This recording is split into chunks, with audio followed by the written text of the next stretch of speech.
Good afternoon, good evening, everyone. And wow, that escalated quickly, didn't it? Guys, do you see now? Do you see the dots connecting? Do you see these strands unraveling and everything I've been saying over these last few months coming into place? You know, look what's happened. Look what's happened today. Look at the timings of everything. 2 months ago, I identified this last week. Well, I think, this weekend. So the weekend beginning the 17th of May. And this was like months ago. I said that is the earliest point for the next phase. And I feel that at this point, this is the earliest that NATO troops would be able to enter Ukraine.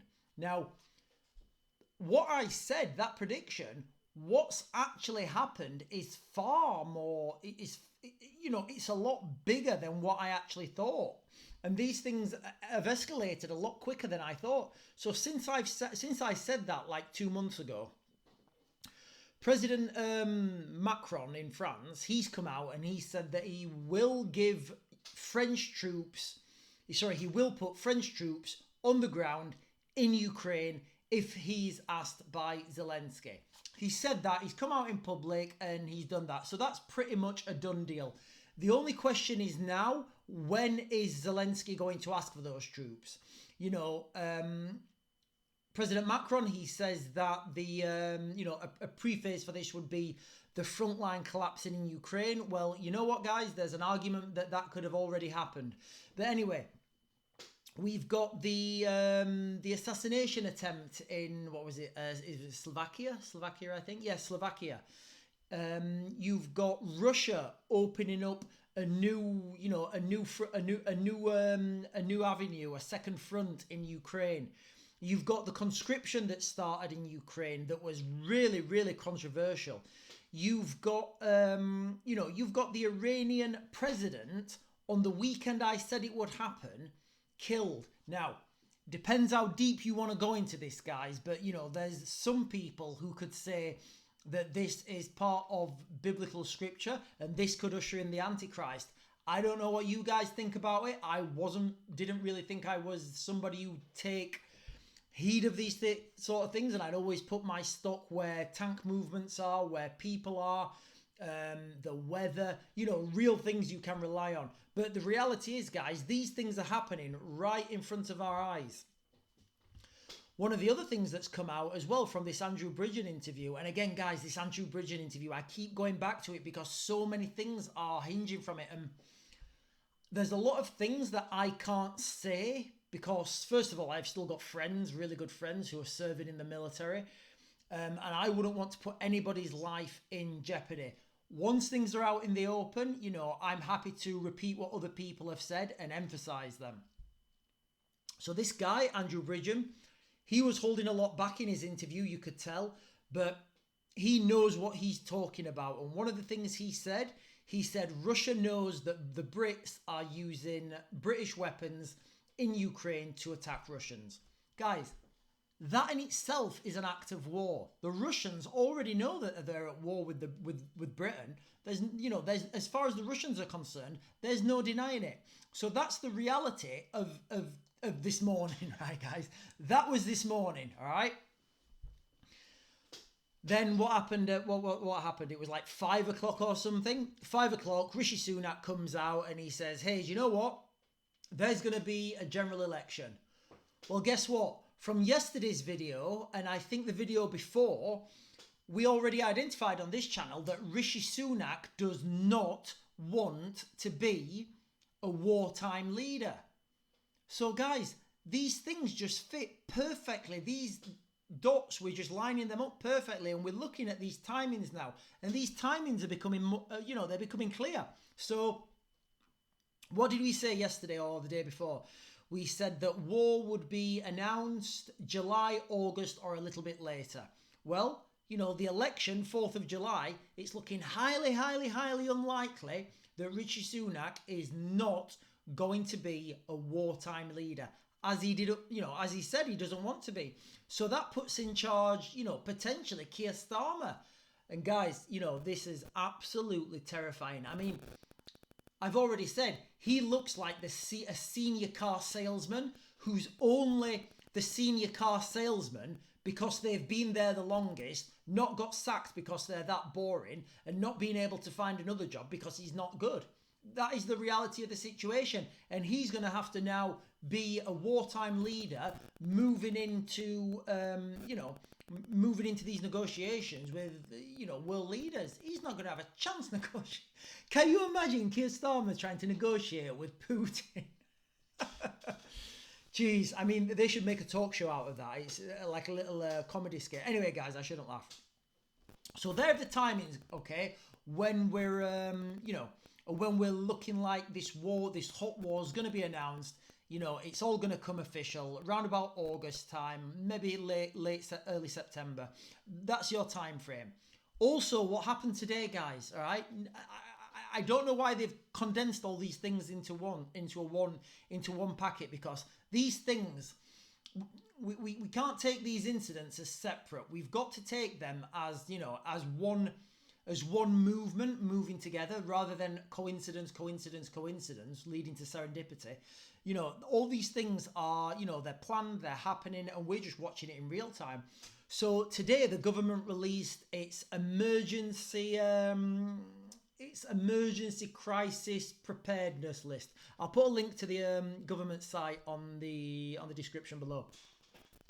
But basically, the government are coming out and they're saying now, make sure you've got 3 days of water, 3 days of food, radio, flashlight, X, Y, and Z.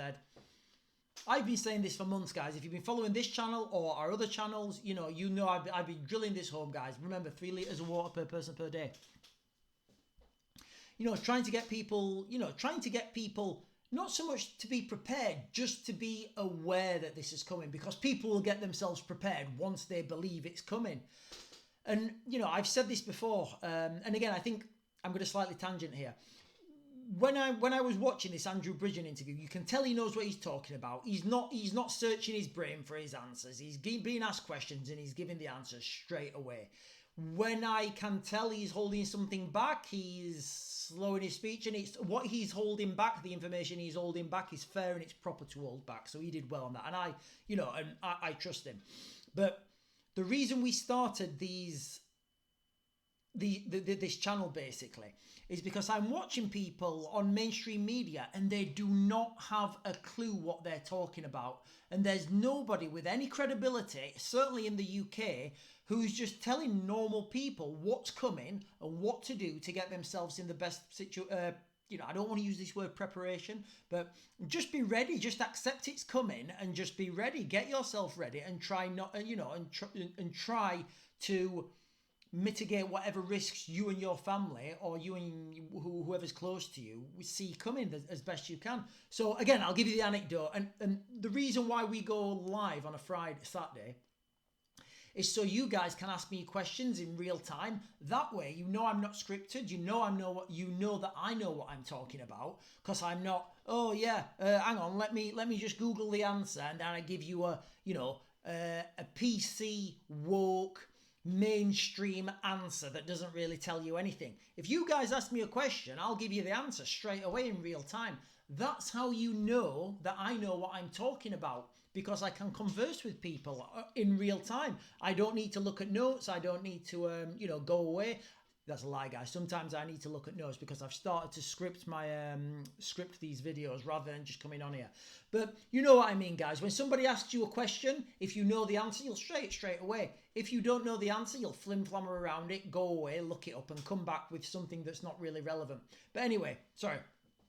So I know I've said this on our live stream, but one of the main reasons why we're doing this channel is because when Russia initially invaded, in the 2022 invasion of Ukraine, I was at home. I had like 3 WhatsApp groups going. I was on Signal. I had Telegram channels going. Guys, there was so much going on. My mum rings me up. I'm like, all right, well, what's happening? She's like, oh, can you open the gate? I'm here. I could tell she was distressed. Anyway, she came up. She had 2 carrier bags. She was absolutely terrified. She had one carrier bag full of chunky soup and the other carrier bag full of tea and long life milk. I just started laughing. I said, what are you doing? She says, I've brought this in case we need to come and get in your cellar. You know, like most veterans, I've done my cellar out and it's got food, it's got water, it's got sleeping bags, you know, it's got pretty much everything you need to go down in your cellar for a couple of weeks for your family, you know. Anyway, my mum comes and I just looked and she didn't know what to buy from the shop. She thought she was going to live on tea and long life milk and the odd tin of soup. And, you know, a lot of people don't realise how much, you know, you would have to get for yourselves to last like a couple of weeks or whatever.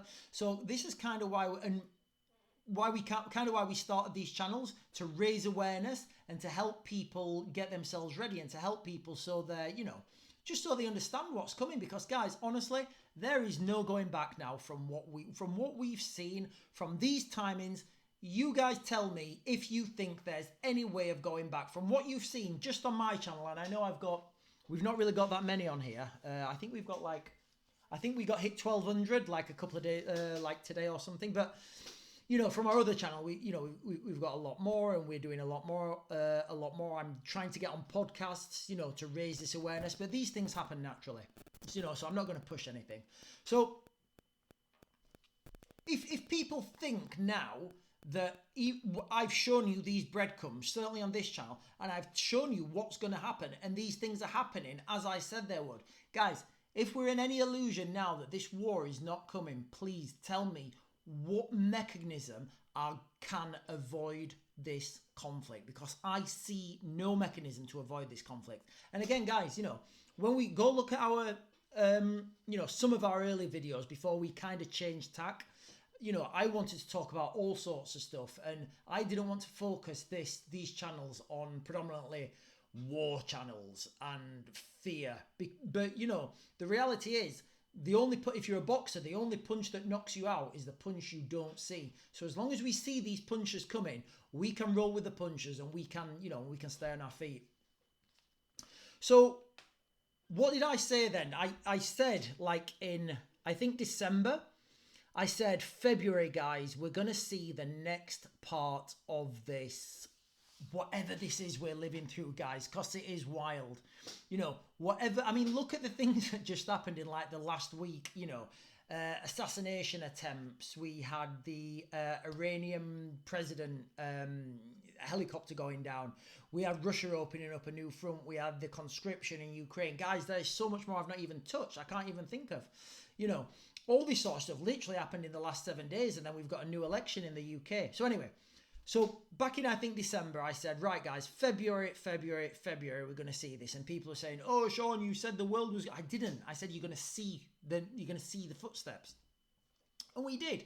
We saw the US and the UK diverting, moving away from each other. Because the UK, Great Britain, United Kingdom, whatever you want to call it, England, is going to lead NATO against Russia. And that will be by 2025, guys. Mark my words. And for those of you who know me on a personal level, I said this back in 2022. And people still message me now and tell me this. They say, Sean, you're so right. And I say, guys, look, you know, I can just, when I see things, I just visualize them really quickly. And my decision making it happens really quickly. Sometimes I'm a little bit too, what do I want to say? I'm a little bit too aggressive with my timelines. And I have to slow things down, because I have to understand that not everybody thinks as quick as me and not everybody works as quick as me. But anyway, that's what I said. So you've got UK, US diverting now. Why are they diverting? It's got nothing to do with the Americans not wanting to start a fight. It's got everything to do with the Middle East and China. The US will be freed up. It won't be under, you know, the US will be freed up under Donald Trump. And then there's going to be conflict in the Middle East and potentially with China. At the moment, in my opinion, China can win this and not fire around. China can sit out and do nothing, and they will emerge as leaders, world leaders. Why? Because the US, the Middle East, NATO, Russia, We will destroy ourselves. We will destroy ourselves in these wars. We will give everything to these fights and we'll have nothing left for ourselves. And all the time, China will just be developing its infrastructure, developing its GDP, developing its economy, and they don't have to do anything. So China at the moment, I'm kind of not sure what's going to happen. I know everybody's saying that they're going to attack Taiwan. And, you know, guys, I don't claim to be a China expert. You know, Eastern Europe, Russia, Ukraine, the Middle East. Yes, I will claim I'm a subject matter expert on that. When it comes to China, guys, you know, I'm not. What I will say though is China can sit out and potentially come out of this as world leader. So, you know, that's what I feel the way we're heading at the moment. So what's my future timeline? So as I see it, from what we've seen recently, if we take these dates, you know, that as we, you know, I literally said it yesterday, Rishi Sunak does not want to be wartime prime minister. That war will be announced July, August, maybe a little bit later. It's no coincidence that he's come out and he said that he wants an election on the 4th of July. That will totally free him up because he knows he's not going to be leader. He's going to be gone. It'll be well done, Rishi. Goodbye. See you later. So using this as, you know, the basis of this timeline, what I see happening is fighting to escalate in Ukraine. I feel there's going to be another incursion down from Russia down into Ukraine. I feel they're going to try, and I've said this, guys, go look back in my videos. I've said they're going to try and cut off Sumner, and they're going to try to do a pincer movement around Kharkiv. Once they've managed to come north and south of Kharkiv, or that way for you guys, once they've managed to come north and south from Kharkiv, they can isolate Kharkiv, move on to the Dnipro, and there's pretty much nothing to stop them.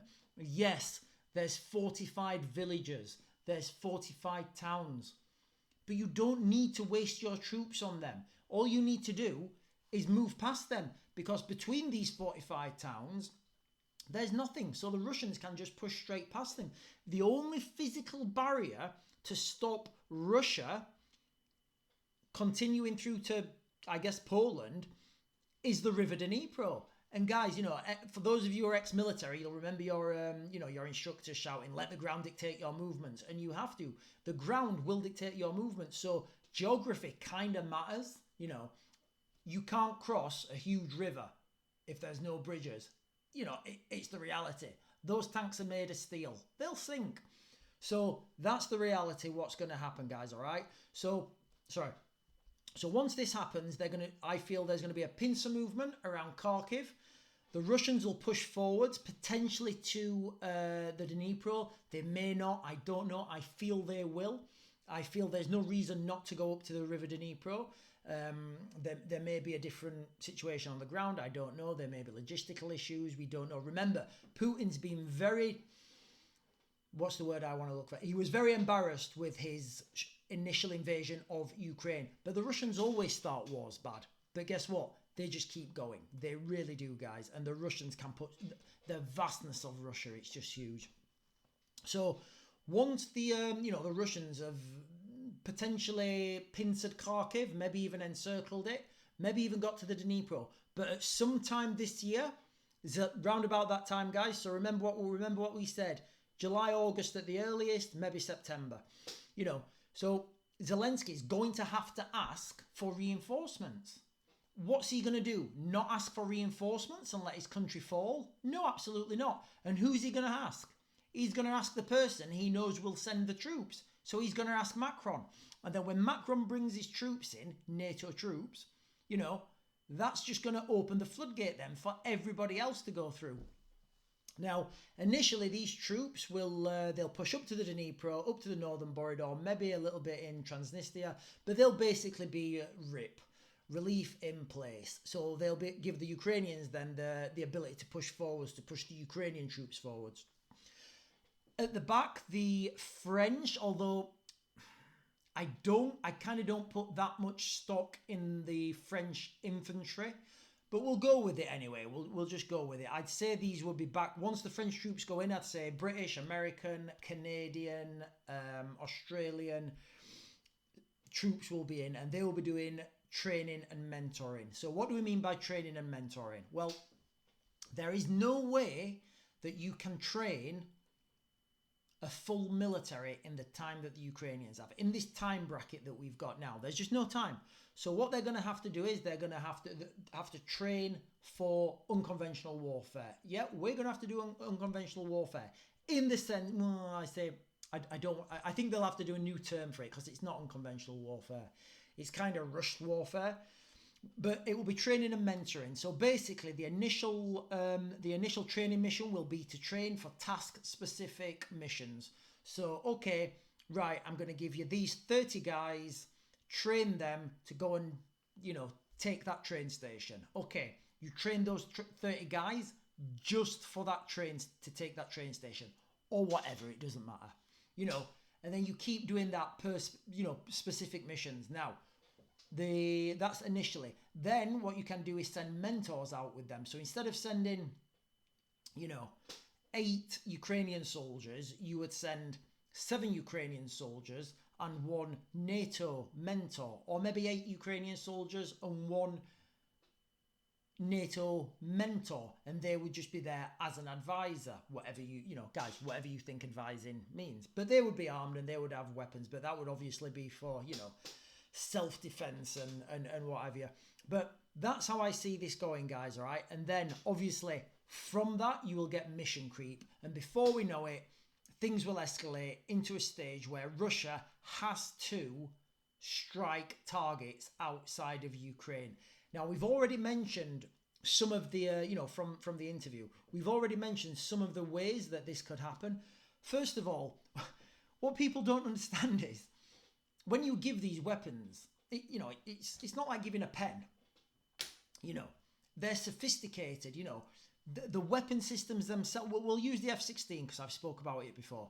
The F-16, you don't just give it someone and it can fly around and that's it. First of all, you need a runway. You need engineers to service it. Yes, of course you need pilots, but pilots are kind of like, the easy thing, because once you've trained a pilot, he can fly it. That's fine. What about the engineers? What about technicians to do troubleshooting? What about software updates? What about fuel? What about weapons? What about payloads? All this sort of stuff. You need ground crew. Where are those ground crew coming from? I don't know. Are these going to be contracted in? Probably. Are they going to be Ukrainians? Doubt it. So where are they going to fly them from? Well, the Russians have already identified that there's 2 airfields that they could fly from. If the Russians bomb them, where are they going to fly them from? They're going to have to fly them from NATO countries. So what if the Russians bomb them? Then that's an Article 5 issue. Guys, we are heading towards such a slippery slope. Now, that's just with the F-16s. You've got these, you've got these tanks. The tanks that are given to to someone. The tanks, again, it's not just like a pen or a piece of simple equipment. These tanks have got warranties. These tanks have got, manufacturers' guidelines. They've got to have original parts. Where are these parts coming from? Where are the spare parts? Where's the servicing? Where's the repairs? All this sort of stuff. It can't be done in Ukraine. So then what are you going to do? Are you going to take this tank right away from the front line, all the way back to Poland, maybe even further, give it its service, then get it all the way back? Absolutely not. You need ground crews on the ground in Ukraine. So where are these ground crews coming from, guys? Who's doing this servicing? And this is where you see mission creep. You see, and this, and these things escalating. Remember, and this is one that nobody else is talking about. I think, honestly, if somebody else knows somebody talking about this, please, tag them in the video or, let me know. I feel at some point, Russia and Argentina are going to form an alliance and Russia is going to strike the Falklands. The amount of oil that's just been found in the Falklands is unbelievable. And that's just on their initial survey. And that's, just for context, if you've not heard my previous videos on the Antarctic, the British Antarctic claim, Whoever controls the Falklands controls Antarctica. I've done videos about it before, guys. You know, go look into it yourself, but I've done it to death. But basically, the amount of oil that they've just found in the, you know, on their, the Russians, the amount of oil that the Russians have just found on their first survey is equivalent to 500 years of the North Sea oil for Britain. You know, so guys, that's what they've just found. What else is there out there? What other deposits are there out there? You know, and these things are all there for the taking. If Britain didn't have such a military presence on the Falklands, then, you know, I've got no doubt that Argentina would be there drilling, you know, Russia would be there drilling, China would be there drilling, and the only thing that's stopping that is the military presence in the Falklands. So Britain has to defend the Falklands. So now you're starting to see this game of cat and mouse, whereby Russia wants to keep Britain out of Ukraine. Okay, so Russia needs to put pressure on the Falklands. Okay, or Russia wants the oil, so Russia waits till Britain's committed in Ukraine, all its troops, and it's really committed, and then Russia goes for a land grab in the Falklands. Guys, you know, these are these geopolitical games of cat and mouse now, and you're starting to see these strands unravel and these dots connecting. But guys, honestly, we are in such strange times, and I really hope that some of you guys now are starting to connect these dots and starting to realize what's actually happening. Guys, and as if that wasn't it for today, guys, my tabs on my browser are absolutely crazy. So let me just read some of the things that's been happening today. So this is from the Kiev Post. I'll put these in the description, guys. All right. So hang on. So Russian overnight drone strikes cut off power for Ukraine's Sumy city amidst new offensive speculation. Guys, look back through my videos. I said they're going to come down to Sumy. What else did I say? I said, right, to control a city, to control a town, a village, anything, you don't need to invest your soldiers in there. You don't need to send tanks and the amount of people you need in these big fighting in built-up areas, you know, in these big cities, it's huge. You know, think about a tower block of flats.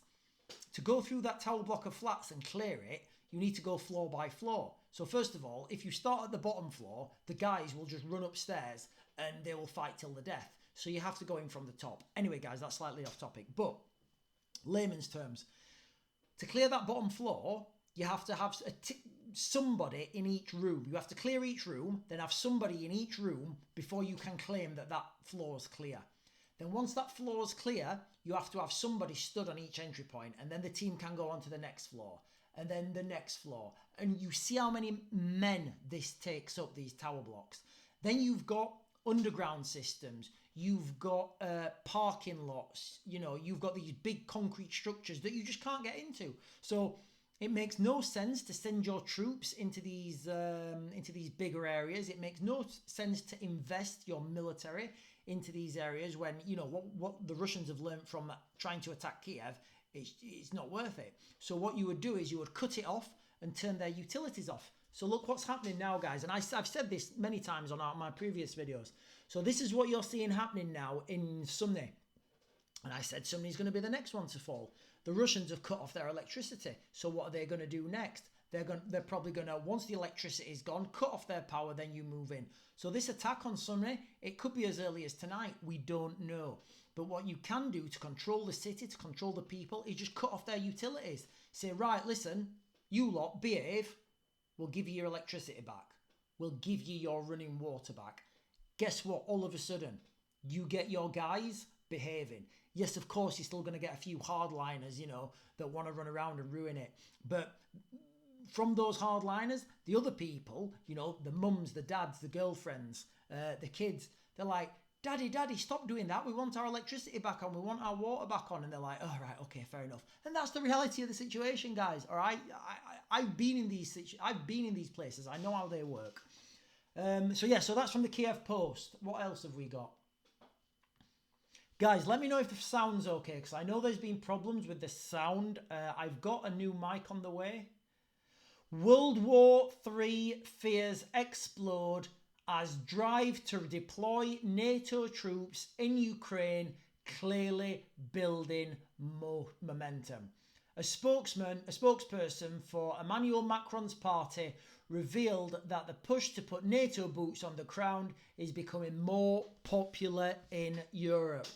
What have I been, guys? What have I been saying? I'm